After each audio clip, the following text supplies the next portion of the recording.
Thank you, Mr. Chairman. This weekend, the president made the remarkable statement that he, quote, doesn't know whether he has to uphold the Constitution.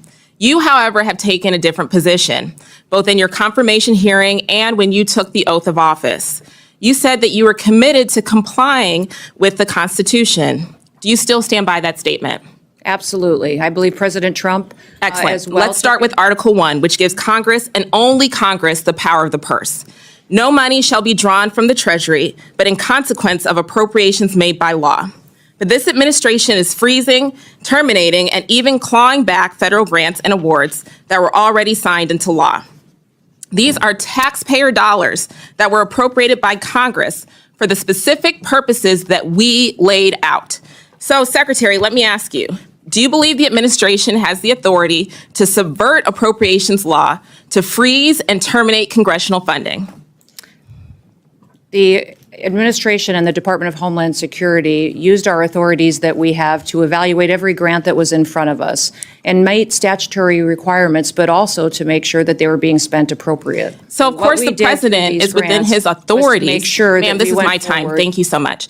Of course, the president's within his authorities to drive policy decisions within the bounds of federal law and the Constitution, but that's not what you've been doing. What I'm asking is whether you believe you have the authority to ignore appropriations law. Do you believe that the Constitution gives the executive branch unilateral authority to withhold funds appropriated by the legislative branch? We have evaluated grants to make sure if they're being spent appropriately, and work that is underway and was authorized has continued. Other grants that have not been started and have not been authorized or obligated, we have reevaluated. And I think you're talking specifically about grants potentially within FEMA that were non-disaster related grants. I'm talking broadly, ma'am, and Article 2 does not give the executive the authority to withhold funds, period. And multiple courts have weighed in to agree. Multiple courts have ruled in agreement. Congress controls the power of the purse. That is a fact. That's not a question. That is a fact. And so if the president disagrees with certain spending, Congress passed the Impoundment Act to create a legal process to seek rescissions, and we expect him to follow the law. This administration is not just ignoring the constitutional power of the people's elected representatives. It is also violating the fundamental right of individuals. Do you believe that the Constitution grants everyone in our country the right to due process, including non-citizens?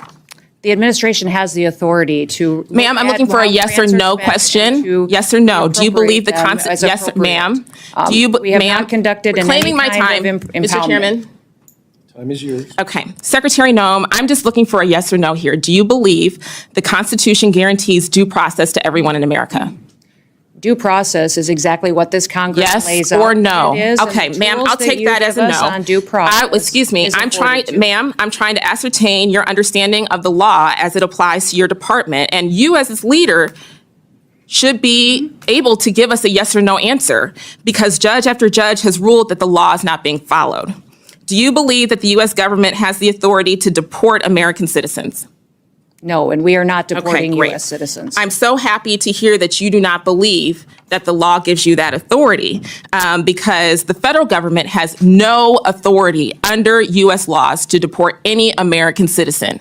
And as I know, everyone viewing this hearing today knows that several American citizens have been deported to date. That is Secretary not true. Noem, that was not a question. Secretary Noem, that oath that we both swore before taking office was to protect and defend the Constitution of the United States, not the president, not a political party, the Constitution. And that's what we're going to keep doing here at the Appropriations Committee. Thank you. I yield back. What just unfolded between Rep. Lauren Underwood and Secretary Kristi Noem wasn't just a sharp exchange of words. It was a moment that cuts to the very soul of American democracy. Does the Constitution still mean what it says? And are those in power truly bound by it? Let's slow this down, because it's easy to watch hearings like this as political theater. But beneath the sparring, there are critical constitutional principles at stake. When Lauren Underwood asked about Congress's power of the purse, she was invoking one of the oldest and clearest foundations of our government. Article 1 of the Constitution deliberately gave Congress, not the president, control over federal spending. This was by design. The framers, fresh from rebelling against a monarchy, wanted no single executive figure to have the ability to spend or withhold money unchecked. It was about ensuring that taxpayer dollars, your money, my money, would be directed by the representatives elected by the people, not the whims of one person in the Oval Office. But what's happening now, and what Underwood was calling out, is an executive branch that's testing the boundaries, freezing, withholding, even clawing back funds that Congress already approved and written into law. That is not a minor budget adjustment. That is a challenge to the balance of power itself. This isn't new. Richard Nixon tried something similar in the 1970s, refusing to spend money Congress had allocated for programs he didn't support. The courts slapped him down, and Congress responded with the Impoundment Control Act of 1974, a law meant to stop presidents from acting like kings over the budget. So when Underwood says the administration is ignoring the Constitution, she's not being dramatic. She's pointing to a history that shows exactly why these guardrails exist. Then there's the issue of due process. The Constitution guarantees it to all persons in the United States, not just citizens. That wording wasn't accidental. It was rooted in the belief that rights are not privileges handed out selectively by government, they are inherent. Courts have reinforced this over and over again. Yet when pressed, Secretary Noem dodged a direct answer on whether she believed due process applies to everyone. That hesitation should set off alarms, because if due process isn't universal, then it isn't secure at all. Once you start carving out exceptions, everyone's rights become vulnerable. And then came perhaps the most chilling moment. Underwood asked the Secretary if the U.S. government has the authority to deport American citizens. On paper, the answer is obvious: absolutely not. Citizenship is supposed to be the highest level of legal protection. Yet in practice, there have been multiple documented cases of U.S. citizens being wrongfully deported. People with valid citizenship papers, people born in the U.S., torn from their families and sent out of the country because of bureaucratic mistakes, lack of due process, or outright abuse of power. That isn't just an error in paperwork, that's a human tragedy. Imagine waking up one day and finding that the rights you thought were guaranteed could simply be disregarded.